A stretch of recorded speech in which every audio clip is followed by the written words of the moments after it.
राष्ट्रवादी Congress party के अध्यक्ष शरद पवार ने मंगलवार दोपहर ऐलान किया था कि वो पार्टी के राष्ट्रीय अध्यक्ष का पद छोड़ रहे हैं। उन्होंने पद से इस्तीफा देने की बात कही, जिसके बाद भाजपा ने राजनीति में बड़े बदलाव की संभावना जताई है। भाजपा के राष्ट्रीय उपाध्यक्ष दिलीप घोष ने पत्रकारों से बात करते हुए कहा कि महाराष्ट्र की राजनीति में बड़ा बदलाव होने जा रहा है। काफी दिनों से महाराष्ट्र की राजनीति में उथल पुथल चल रही है। घोष ने आगे कहा कि एनसीपी का अस्तित्व संकट में है।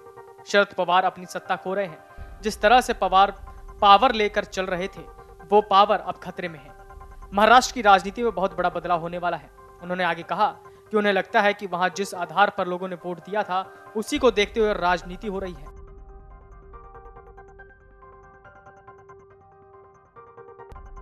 गौरतलब है, मंगलवार दोपहर को शरद पवार ने ऐलान किया था कि वो पार्टी के राष्ट्रीय अध्यक्ष का पद छोड़ रहे हैं। उन्होंने पद से इस्तीफा देने की बात कही थी। पवार ने कहा था कि अब मैं चाहता हूं कि एनसीपी की जिम्मेदारी कोई और संभाले। मैंने कई साल तक पार्टी की जिम्मेदारी संभाली है और अब पार्टी का नेतृत्व नहीं करना चाहता। उन्होंने कहा कि वो राजनीति में सक्रिय रहेंगे, लेकिन पार्टी अध्यक्ष पद से रिटायर होना चाहते हैं।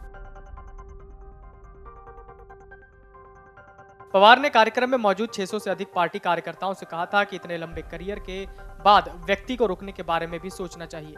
हालांकि उन्होंने कहा कि वो सक्रिय राजनीति से संन्यास नहीं लेंगे। इस घोषणा से राकंपा कार्यकर्ताओं ने पूरे राज्यों में विरोध प्रदर्शन किया और आत्महत्या की धमकी दी।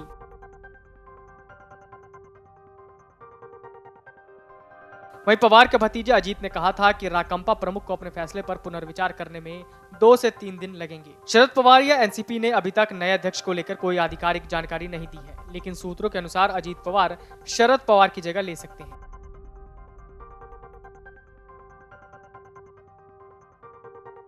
वहीं शरद पवार की बेटी और सांसद सुप्रिया सुले और पार्टी नेता जयंत पाटिल भी रेस में शामिल हैं। पार्टी कार्यकर्ताओं द्वारा शरद पवार से उनके फैसले पर पुनर्विचार करने की भी मांग की जा रही है।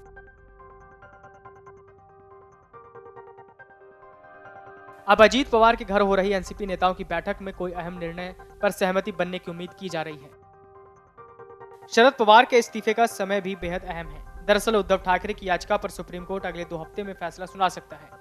याचिका में मांग की गई कि महाराष्ट्र के मुख्यमंत्री एकनाथ शिंदे और साथ ही 15 अन्य विधायकों को भी बर्खास्त किया जाए।